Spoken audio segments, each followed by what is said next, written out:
Hi all, welcome back to my channel homely vlogs in Kannada. ಈ ವಿಡಿಯೋದಲ್ಲಿ ನಾನು ನನ್ನ ಮಂಡೇ ಬ್ಯುಸಿ ರೋಟೀನ ಶೇರ್ ಮಾಡ್ತಾಯಿದ್ದೀನಿ. ಊರಿಂದ ಬಂದಮೇಲೆ ಎಷ್ಟೆಲ್ಲ ಕೆಲಸ ಮಾಡಿದೆ ಮನೆಯಲ್ಲಿ ಅನ್ನೋದನ್ನು ಶೇರ್ ಮಾಡ್ತಾಯಿದ್ದೀನಿ. ವಿಡಿಯೋ ನಿಮಗೆಲ್ರಿಗೂ ಇಷ್ಟ ಆಗ್ಬೋದು ಅಂದ್ಕೊಂಡಿದ್ದೀನಿ. ಇಷ್ಟ ಆದರೆ ಪ್ಲೀಸ್ ಒಂದು ಲೈಕ್ ಕೊಡೋದನ್ನು ಮರಿಬೇಡಿ. ಟ್ರಾವೆಲ್ ಮಾಡಿ ಸ್ಕಿನ್ನೆಲ್ಲ ಡಲ್ ಆಗಿತ್ತು ಅಂತ ಹೇಳಿ ನಾನಿಲ್ಲಿ ಒಂದು ಫೇಸ್ ಪ್ಯಾಕ್ನ ರೆಡಿ ಮಾಡ್ಕೊಳ್ತಾ ಇದ್ದೀನಿ. ಈ ಫೇಸ್ ಪ್ಯಾಕ್ಗೆ ನಾನು ಸ್ವಲ್ಪ ಮೊಸರು ಮತ್ತು ಕಸ್ತೂರಿ ಅರಿಶಿನ ಮತ್ತು ಬಂಜಾರಾಸ್ ಅವ್ರದ್ದು ಮುಲ್ತಾನಿ ಮಟ್ಟಿನ ಆ್ಯಡ್ ಮಾಡಿಕೊಂಡು ಫೇಸ್ ಪ್ಯಾಕ್ನ ರೆಡಿ ಮಾಡ್ಕೊಂಡಿದ್ದೀನಿ. ಒಂದು 15 ಮಿನಿಟ್ಸ್ ಹಚ್ಕೊಂಡು ನಾನು ಅದನ್ನು ವಾಶ್ ಮಾಡ್ಕೊಂಡ್ಬಿಡ್ತೀನಿ. ಯಾಕೆ ಅಂದರೆ ಜಾಸ್ತಿ 15 ಮಿನಿಟ್ಸ್ಗಿಂತ ಜಾಸ್ತಿ ನಾವು ಸ್ಕಿನ್ ಮೇಲೆ ಯಾವುದೇ ಫೇಸ್ ಪ್ಯಾಕ್ನ ಬಿಡಬಾರ್ದು. ಅದು ಜಾಸ್ತಿ ಸ್ಕಿನ್ ಟೈಟ್ ಆದಷ್ಟು ನಿಮಗೆ ಅದು ಡ್ರೈ ಆದಮೇಲೆ ನಿಮಗೆ ರಿಂಕಲ್ಸ್ ಬರೋ ಚಾನ್ಸಸ್ ಇರುತ್ತೆ. ಅದಕ್ಕೋಸ್ಕರ ನಾವು ಅದನ್ನು ವಾಶ್ ಮಾಡಿಬಿಡೋದು ಒಳ್ಳೆಯದು. ಮತ್ತು ಮನೆಯೆಲ್ಲ ಒರೆಸಿ ಕ್ಲೀನ್ ಮಾಡಿಕೊಂಡೆ. ಬೆಳಗ್ಗೆ 6 o'clockಯಿಂದನೇ ಶುರು ಮಾಡಿದೆ ಅಂತ ಹೇಳ್ಬೋದು ಕೆಲಸನ. ಇರೋ ಬಟ್ಟೆಗಳನ್ನೆಲ್ಲ ವಾಶ್ಗೆ ಹಾಕಿದ್ದೆ ನಾನು. ಮತ್ತು ಮನೆಯೆಲ್ಲ ಒರೆಸಿ ಕ್ಲೀನ್ ಮಾಡಿಕೊಂಡೆ. ಮತ್ತು ನನಗೆ ದೇವ್ರ ಮನೆ ಕೆಲಸನೇ ಒಂದು 1 hour ಹಿಡಿಯುತ್ತೆ ಅಂತ ಹೇಳ್ಬೋದು. ಯಾಕಂದರೆ ದೇವ್ರ ಮನೆ ಸ್ವಲ್ಪ ದೊಡ್ಡದು ಕೂಡ. ಅದಕ್ಕೋಸ್ಕರ ಇಷ್ಟೆಲ್ಲ ಆದಮೇಲೆ ನಾನು ದೇವ್ರ ಮನೆ ಕೆಲಸ ಕೂಡ ಸ್ಟಾರ್ಟ್ ಮಾಡಿಕೊಂಡೆ. ಇನ್ನೂ ಟೈಮ್ ಇತ್ತು ನನಗೆ ತಿಂಡಿ ಮಾಡೋದಕ್ಕೆ. ಅದಕ್ಕೋಸ್ಕರ ನಾನು ದೇವ್ರ ಮನೆ ಕೆಲಸನೂ ಕೂಡ ಸ್ಟಾರ್ಟ್ ಮಾಡಿಕೊಂಡೆ. ತುಂಬ ಡಸ್ಟಾಗಿತ್ತು ಮನೆ ಅಂತ ಹೇಳ್ಬೋದು. ಎಲ್ಲ ಕ್ಲೀನ್ ಮಾಡಿಕೊಂಡು ನಾನು ದೇವ್ರ ಮನೆ ಎಲ್ಲ ಕ್ಲೀನ್ ಮಾಡಿಟ್ಟು ತಿಂಡಿ ಕೂಡ ರೆಡಿ ಮಾಡಿಬಿಡೋಣ ಅಂತ ಹೇಳಿ ಮಾಡ್ತಾಯಿದ್ದೆ. ಯಾಕಂದರೆ ಹಸ್ಬೆಂಡ್ 9 o'clockಗೆ ಹೋಗ್ತಾರಲ್ವ, ಅದಕ್ಕೆ ತಿಂಡಿ ಕೂಡ ರೆಡಿ ಮಾಡಿಕೊಟ್ಬಿಡೋಣ ಅಂತ ಹೇಳಿ ಏನಿಲ್ಲ ಸಿಂಪಲ್ಲಾಗಿ ನಾನು ಚಿತ್ರಾನ್ನ ಮಾಡ್ತಾಯಿದ್ದೀನಿ. ಇದೆಲ್ಲ ಒಗ್ಗರಣೆ ಮಾಡಿಬಿಟ್ಟು ರೈಸ್ ಎಲ್ಲ ಹಾಕಿ ಲಾಸ್ಟಲ್ಲಿ ನಿಂಬೆಹಣ್ಣನ್ನು ಸ್ಕ್ವೀಸ್ ಮಾಡಿಬಿಡ್ತೀನಿ. ಇನ್ನು ಬೇರೆ ಥರ ಕೂಡ ಮಾಡ್ತೀನಿ ನಾನು ಚಿತ್ರಾನ್ನ. ರುಬ್ಬಿದ ಚಿತ್ರಾನ್ನ ಕೂಡ ಮಾಡ್ತೀನಿ.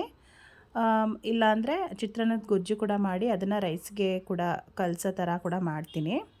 ಇದು ಕ್ವಿಕ್ಕಾಗಿ ಆಗುತ್ತೆ ಅಂತ ಹೇಳಿ ಹಾಗೆ ಒಗ್ಗರಣೆ ಮಾಡಿ ಅದಕ್ಕೆ ನಿಂಬೆಹಣ್ಣನ್ನ ಸ್ಕ್ವೀಸ್ ಮಾಡ್ಕೊಳ್ತೀನಿ. ರೈಸ್ನ ನಾನು ಬೇಗ ಮಾಡಿಟ್ಟಿದ್ದೆ. ಯಾಕಂದರೆ ನೀವು ಚಿತ್ರಾನ್ನ ಯಾವುದೇ ರೈಸ್ ಐಟಮ್ ಮಾಡೋವಾಗ ತುಂಬ ಬಿಸಿ ಅನ್ನ ಹಾಕೋಕ್ಕೆ ಹೋಗಬಾರ್ದು. ಸ್ವಲ್ಪ ಆರಿರೋ ಅನ್ನನ ಹಾಕಿದ್ರೆ ನಿಮಗೆ ತುಂಬ ಚೆನ್ನಾಗಿ ಉದುದ್ರಾಗಿ ಬರುತ್ತೆ. ಅದಕ್ಕೆ ನಾನು ರೈಸ್ನ ಫಸ್ಟೇ ಮಾಡಿ ಇಟ್ಕೊಂಡ್ಬಿಟ್ಟಿದ್ದೆ. ಇಲ್ಲಿ ಮಧ್ಯಾಹ್ನಕ್ಕೆ ನಾನು ಪಡವಲಕಾಯಿ ಮತ್ತು ಕಡಲೆಬೇಳೆದು ಸಾಂಬಾರನ್ನ ನಾನು ಹೇಗೆ ಮಾಡ್ತೀನಿ ಅನ್ನೋದನ್ನು ರೆಸಿಪಿ ಶೇರ್ ಮಾಡ್ತಾಯಿದ್ದೀನಿ. ಇದನ್ನು ಬೇರೆ ಬೇರೆ ಥರ ಮಾಡ್ತಾರೆ. ದೋಸೆಗೆಲ್ಲ ಸಾಗು ಥರನೂ ಮಾಡ್ತಾರೆ. ಕಡಲೆಬೇಳೆ ಜೊತೆ ಈ ಥರ ಸಾಂಬಾರನ್ನ ನಾನು ಮಾಡ್ತೀನಿ. ರೆಸಿಪಿನ ಶೇರ್ ಮಾಡ್ತೀನಿ. ಚೆನ್ನಾಗಿರುತ್ತೆ ಇದು. ಮುದ್ದೆ, ಚಪಾತಿ ಮತ್ತು ರೈಸ್ಗೆಲ್ಲ ಚೆನ್ನಾಗಿರುತ್ತೆ. ಒಂದು ಸ್ವಲ್ಪ ಆಯಿಲ್ ಹಾಕ್ಕೊಂಡಿದ್ದೀನಿ ಕುಕ್ಕರಲ್ಲಿ. ಇದಕ್ಕೆ 1 ಈರುಳ್ಳಿ ಮತ್ತು ಶುಂಠಿ ಬೆಳ್ಳುಳ್ಳಿ ಎಲ್ಲನೂ ಚೆನ್ನಾಗಿ ನಾವು ಆಯಿಲಲ್ಲಿ ಫ್ರೈ ಮಾಡ್ಕೊಳ್ಬೇಕಾಗತ್ತೆ.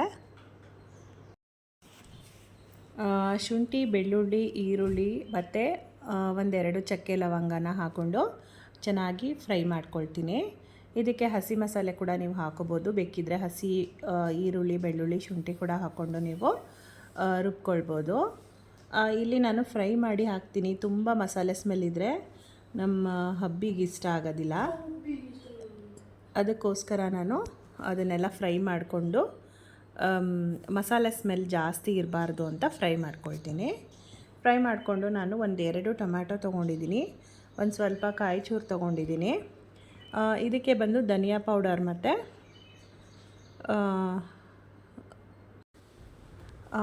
2 ಸ್ಪೂನಷ್ಟು ಧನಿಯಾ ಪೌಡರು ಮತ್ತು ಖಾರಕ್ಕೆ ತಕ್ಕಷ್ಟು ಅಂದರೆ 2 ಟೇಬಲ್ ಸ್ಪೂನು ಅಥವಾ 1.5 ಟೇಬಲ್ ಸ್ಪೂನಷ್ಟು ಆ್ಯಡ್ ಮಾಡ್ಕೋಬೋದು.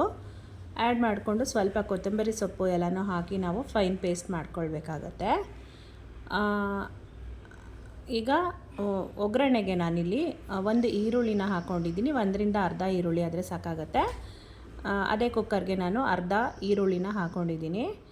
ಅದನ್ನು ಚೆನ್ನಾಗಿ ಫ್ರೈ ಮಾಡಿಕೊಂಡು ಈ ಪಡವಲಕಾಯಿ ಕಟ್ ಮಾಡಿ ಇಟ್ಕೊಂಡಿರ್ತೀವಲ್ವ, ಅದನ್ನು ಕೂಡ ಚೆನ್ನಾಗಿ ಆಯಿಲಲ್ಲಿ ಫ್ರೈ ಮಾಡ್ಕೊಳ್ಬೇಕಾಗತ್ತೆ. ಎಲ್ಲ ರಾ ಸ್ಮೆಲ್ ಹೋಗೋ ಗಂಟ ನಾವು ಅದನ್ನು ಫ್ರೈ ಮಾಡಿಕೊಂಡು ಆಮೇಲೆ ಮಸಾಲೆನ ಆ್ಯಡ್ ಮಾಡ್ಕೊಳ್ಬೇಕಾಗತ್ತೆ.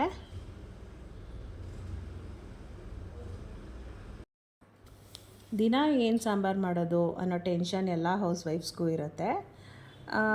ಆದರೆ ದಿನ ಒಂದೇ ಥರ ಸಾಂಬಾರು ಕೂಡ ಮಾಡೋದಕ್ಕಾಗೋದಿಲ್ಲ. ದಿನ ಇದನ್ನೇ ಮಾಡ್ತೀಯಲ್ಲ ಅಂತ ಹೇಳ್ತಾರಲ್ವ. ಅದಕ್ಕೆ ಏನಾದರೂ ಒಂದು ಈ ಥರ ಥಿಂಕ್ ಮಾಡಿ ಬೇರೆ ಬೇರೆ ಸಾಂಬಾರನ್ನ ನಾವು ಮಾಡ್ಕೊಳ್ಬೋದು. ಇಷ್ಟಪಟ್ಟು ಕೂಡ ತಿಂತಾರೆ. ನೋಡಿ, ಮತ್ತು ನೆನೆಸಿಟ್ಟಿರುವಂತಹ ಕಡಲೆಬೇಳೆ ಕೂಡ ಆ್ಯಡ್ ಮಾಡ್ಕೊಳ್ತೀನಿ. ಕಡಲೆಬೇಳೆ ಹಾಕೋದ್ರಿಂದ ಅದು ಚೆನ್ನಾಗಿರುತ್ತೆ. ಈ ಪಡವಲಕಾಯಿನ ಯೂಸ್ ಮಾಡಿಕೊಂಡು ನಾವು ಅವರೇ ಬೇಳೆ ಜೊತೆಗೂ ಕೂಡ ಸಾಂಬಾರು ಮಾಡ್ತೀವಿ, ಅದು ಕೂಡ ಚೆನ್ನಾಗಿರುತ್ತೆ. ಕಡಲೆಬೇಳೆ ಎಲ್ಲ ಹಾಕಿ ಅದನ್ನು ಕೂಡ ಚೆನ್ನಾಗಿ ಅದು ರಾ ಸ್ಮೆಲ್ ಇರುತ್ತೆ, ಅದು ಎಲ್ಲ ಚೆನ್ನಾಗಿ ಫ್ರೈ ಮಾಡ್ಕೊಳ್ಬೇಕಾಗತ್ತೆ. ಅದಾದಮೇಲೆ ರುಬ್ಬಿರುವಂತಹ ಮಿಶ್ರಣ ಆಗಲೇ ಹೇಳಿದಾಗ 2 ಟೊಮ್ಯಾಟೊ, ಸ್ವಲ್ಪ ಕಾಯಿ, ಸ್ವಲ್ಪ ಕೊತ್ತಂಬರಿ ಸೊಪ್ಪು ಮತ್ತು ಹುರಿದಿಟ್ಕೊಂಡಿರುವಂತಹ ಈರುಳ್ಳಿ, ಬೆಳ್ಳುಳ್ಳಿ, ಶುಂಠಿ, ಧನಿಯಾ ಪೌಡರ್ ಮತ್ತು ಅಚ್ಕಾರದ ಪುಡಿ ಎಲ್ಲನೂ ಹಾಕಿ ನಾವು ಫೈನ್ ಪೇಸ್ಟ್ ಮಾಡ್ಕೊಂಡಿರ್ತೀವಲ್ಲ, ಆ ಮಸಾಲೆ ಕೂಡ ಚೆನ್ನಾಗಿ ಆ್ಯಡ್ ಮಾಡಿ ಅದನ್ನು ಕೂಡ ಎಲ್ಲ ಚೆನ್ನಾಗಿ ಫ್ರೈ ಮಾಡಿ ಸ್ವಲ್ಪ ನೀರು ಹಾಕ್ಕೊಂಡು ಸಾಂಬಾರನ್ನ ಹೆಚ್ಚಿಸ್ಕೊಳ್ಬೇಕಾಗತ್ತೆ. ಅಂದರೆ ಎಷ್ಟು ಬೇಕೋ ಅಷ್ಟು ನೀರನ್ನು ಹಾಕಿ ಸ್ವಲ್ಪ ಗಟ್ಟಿಯಾಗಿ ಮಾಡಿದ್ರೂ ಚೆನ್ನಾಗಿರುತ್ತೆ, ತೆಳ್ಳಗೆ ಮಾಡಿದ್ರೂ ಚೆನ್ನಾಗಿರುತ್ತೆ. ಸ್ವಲ್ಪ ನೀರನ್ನು ಹಾಕಿ ರುಚಿಗೆ ತಕ್ಕಷ್ಟು ಉಪ್ಪನ್ನು ಕೂಡ ಹಾಕಿ ನಾನು ಇಲ್ಲಿ ಕುಕ್ಕರಲ್ಲೇ ಬೇಯಿಸ್ಕೊಳ್ತೀನಿ. 1 ವಿಜಿಲ್ ಹೊಡೆಸ್ಕೊಳ್ತೀನಿ. ನೀವು ಬೇಕಿದ್ದರೆ ಪಾತ್ರೆಯಲ್ಲೂ ಕೂಡ ಬೇಯಿಸ್ಕೋಬೋದು, ಅದು ಕೂಡ ಚೆನ್ನಾಗಿರುತ್ತೆ ಟೇಸ್ಟು. ಮತ್ತು ನಾನು ಅಡುಗೆ ಮಾಡ್ತಾನೆ ಅಲ್ಲಿ ಏನಾದರೂ ಪಾತ್ರೆ ಇದ್ದರೆ ಸಿಂಕಲ್ಲಿ ಹಾಗೆ ವಾಶ್ ಮಾಡ್ಕೊಂಡ್ಬಿಡ್ತೀನಿ. ವಾಶ್ ಮಾಡಿಬಿಟ್ಟು ಅಲ್ಲೇ ಕಿಚನ್ ಕೂಡ ಕ್ಲೀನ್ ಮಾಡಿಬಿಡ್ತೀನಿ. ಮತ್ತು ಅದೇ ಕೆಲಸ ಅಂತ ಮಾಡೋದಕ್ಕೆ ನನಗಿಷ್ಟ ಆಗೋದಿಲ್ಲ. ಸಾಂಬಾರೆಲ್ಲ ಮಾಡಿ ರೈಸ್ಗಿಟ್ಟು ನಾನು ಕಿಚನ್ ಕೂಡ ಹಾಗೆ ಪಾತ್ರೆ ಎಲ್ಲ ತೊಳೆದು ಕ್ಲೀನ್ ಮಾಡ್ಕೊಂಡಿದ್ದೀನಿ. ರುಬ್ಬಿರುವಂತಹ ಜಾರೆಲ್ಲ ಇತ್ತಲ್ವ, ಅದನ್ನೆಲ್ಲ ವಾಶ್ ಮಾಡಿಕೊಂಡು ಹಾಗೆ ಕಿಚನ್ ಸ್ಲ್ಯಾಬ್ ಕೂಡ ಎಲ್ಲ ಕ್ಲೀನ್ ಮಾಡ್ಕೊಂಡಿದ್ದೀನಿ. ಈಗ ಸಾಂಬಾರು ಕೂಡ ರೆಡಿಯಾಗಿದೆ. ನೋಡಿ, ಸಾಂಬಾರು ಈ ಥರ ಆಗಿದೆ. ತುಂಬ ಟೇಸ್ಟಿಯಾಗಿತ್ತು. ನೀವು ಕೂಡ ಟ್ರೈ ಮಾಡಿ ಹೇಗಾಗಿತ್ತು ಅಂತ ಕಮೆಂಟ್ ಮಾಡಿ.